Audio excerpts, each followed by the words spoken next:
வீட்டுல இருக்கணும் தம்பி.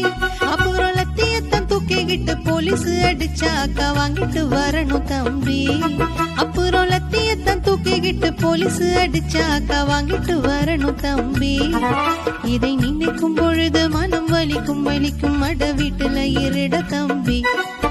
ஓ பக்கம் வந்திடாதே, ஓ பக்கம் வந்திடாதீங்கோ, கொரோனா வந்திடுங்கோ, 1 மீட்டர் தள்ளி நில்லுங்கோ.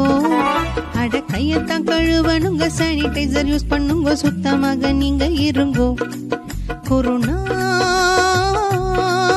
Corona corona corona corona corona. Share chat.